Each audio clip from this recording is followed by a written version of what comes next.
সুপ্রভাত সবাইকে। তোমরা সবাই কেমন আছো? এখন বাজে ওই 9টা মতো। আজকের আকাশটা দেখো কত সুন্দর, দারুণ লাগছে না?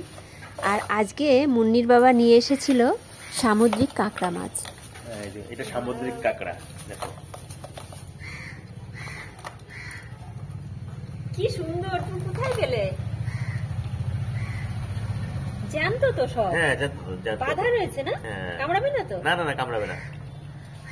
এই দেখো, এটা সমুদ্রের কাঁকড়া, এগুলো এই ক্যানিং থেকে আনা এটা হয়। সবথেকে বড়, দেখো এটা সবথেকে বড়। কি সুন্দর। এই যদি কামড়ায় দেয় না, তোমার হাত পুরো খাবড়ে নেবে।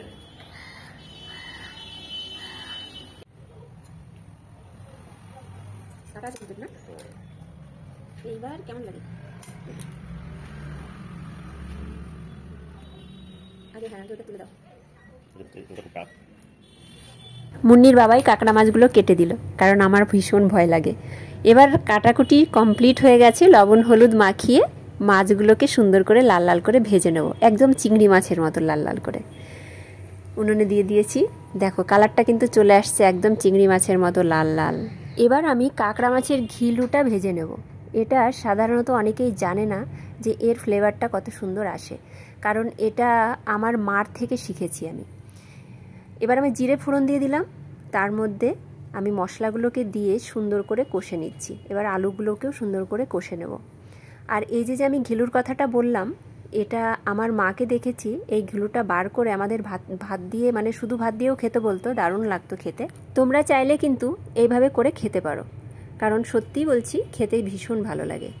আর এই যে আমার কাঁকড়া মাছের কষানো টাসানো সব কমপ্লিট হয়ে গেছে। এবার আমি ঝোল দিয়ে দিয়েছি। ঝোলটা বেশি পরিমাণে দিতে হবে না, তোমরা পরিমাণ মতোই দিও। এবার আমি ঢেকে দিয়েছি, জাল উঠে গেছে। নামানোর কিছুক্ষণ আগে ধনেপাতা ছড়িয়ে দেব, তার সঙ্গে আমি দিয়ে দেব এই মাছের ঘিলুটা ভেজে রেখেছিলাম, এই যে খুন্তিতে উঠিয়ে আমি সেটা দিয়ে দিলাম। এইভাবে রান্না করে খেয়ে দেখো, দারুণ লাগে খেতে। তো আজকের ভিডিওটা এখানেই শেষ করছি। তোমরা সবাই ভালো থেকো, সুস্থ থেকো। আর আমার চ্যানেলটাকে কিন্তু সাবস্ক্রাইব করতে একটুও ভুলো না।